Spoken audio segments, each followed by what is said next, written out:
Manni barumsaa sadarkaa lammaffaa yaadannoo harmee looreet Profeesar Gabbisaa Ejjataa Mootuu Ayyaanoo qarshii miiliyoona 60 oliin ijaarame eebbifame. Manni barumsaa sadarkaa lammaffaa yaadannoo harmee looreet Profeesar Gabbisaa Ejjataa Mootuu Ayyaanoo godina Shawaa Lixaa Aanaa Ejersaa Lafootti qarshii miiliyoona 60 oliin ijaarame eebbifameera.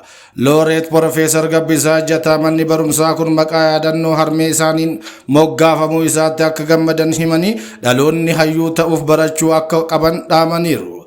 Bulchaan godina Shawaa Lixaa obbo Didhaa Guddataa dhaloonni dorgomaa fi of ta'ee biyyaafis abdii ta'u horachuuf godinichatti xiyyeeffannoon hojjetamaa jiraachuu himanii manni barumsaa kun bakka hayyuun egeree biyya bakka bu'an itti oomishamu ta'uu himaniiru.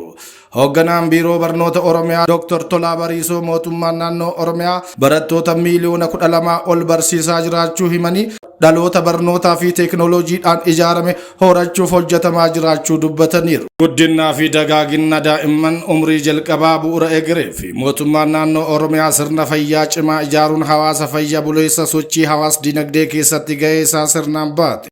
Horachuun imala badhaadhinaa hunda galeessa biyya keenyaa dhugoomsuuf hojiiwwan hojjetaa tureen bu'aawwan gugurdoon galmaa'uu danda'aniiru. Naannoo Oromiyaatti tajaajila fayyaa si'ataa fi dhaqqabamaa ta'e kennuun hawaasa naannichaa gama hundaan milkeessuuf kutannoo cimaan hojjechaa jira jedhame. Kilaasterri hawaasummaas guyyaa har'aas mana maree sirna nyaataa fi nuutirishinii marsaa tokkoffaa mata duree guddinaa fi dagaagina daa'imman umrii jalqabaa bu'uura egereef jedhuun Adaamatti bakka sadarkaa itti aanaa pirezidaantii mootummaa naannoo Oromiyaa fi qindeessaan kilaastera hawaasummaa Oromiyaa obbo Saadaat Nashaa dabalatee hooggantoonni sadarkaan jiranii fi qooda fudhattoonni garaagaraa argamanitti gaggeessaa jira. Sadarkaa itti aanaa pirezidaantiitti qindeessaan kilaastera hawaasummaa Oromiyaa obbo Saadaat Nashaa saganticha irratti argamuun haasawa taasisaniin mootummaan naannoo Oromiyaa fayyaa hawaasaatiif xiyyeeffannaa olaanaa kennee hojjechaa jiraachuu ibsuun rakkoo fayyaa daddarboo fi daddarboo hin ta'in hawaasa irraa qolachuu fi rakkoo nyaata madaalawaan qancarummaa naannoo keenya keessatti mudatu furuuf mana maree sirna nyaataa fi nuutirishinii dambii lakkoofsa 251 hundeessee hojjetaa jiraachuu ibsuun kanaanis hojiin hojjetameen bu'aan abdachiisuun argamaa jiraachuu ibsanii badhaadhina hunda galeessa milkeessuuf hojiin hojjetamu kamiyyuu baay'ina ariitii fi kalaqaan dabaluun kan danda'amu yoo teeknooloojiitti fayyadamni qofaadha jedhame. Hojii hojiiwwan seektara carraa hojii uumuu fi ogummaa diijitaaleessuuf oolu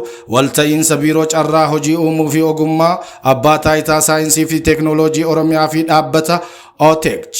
Misooma bakka hooggantoonni olaanoon naannoo Oromiyaa argamanitti eebbifameera. Saganticha irratti argamuun kallattii hojii fuula duraa kan kennan hoogganaan waajjira paartii badhaadhina damee Oromiyaa fi walitti qabaan kaawunsilii diijitaala Oromiyaa obbo Kaffaaloo Tafarraa faayidaa misoomaaf ooluu qabu ta'uu hubachiisuun tajaajila mootummaan ummataaf kennu dhaqqabamaa fi si'ataa akka ta'uu fi diijitaalessuu cimee itti fufaa jedhani.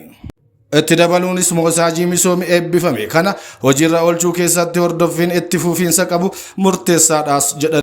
Kaayyoon moosaajicha misoomee kan ibsan hoogganaan biiroo carraa hojii uumuu fi ogummaa Oromiyaa Injiinar Eebbaa Garbaa rakkoo qulqullina ragaa hojii dhabdummaa irratti ka'aa turee fi hojmaata waliigalaa hojii barbaaddota galmeessuu irraa hanga enterpiraayizoota ceesisutti jiru furuun haqa qabeessummaa fi tajaajila si'ataa teeknooloojiin deeggarame dhiyeessuuf akka ta'e himaniiru. Saganticha irratti pirezidaantii itti aanaa mootummaa naannoo Oromiyaa obbo Awwaluu Abdii dabalatee hooggantoonni sadarkaan jiran argamaniiru.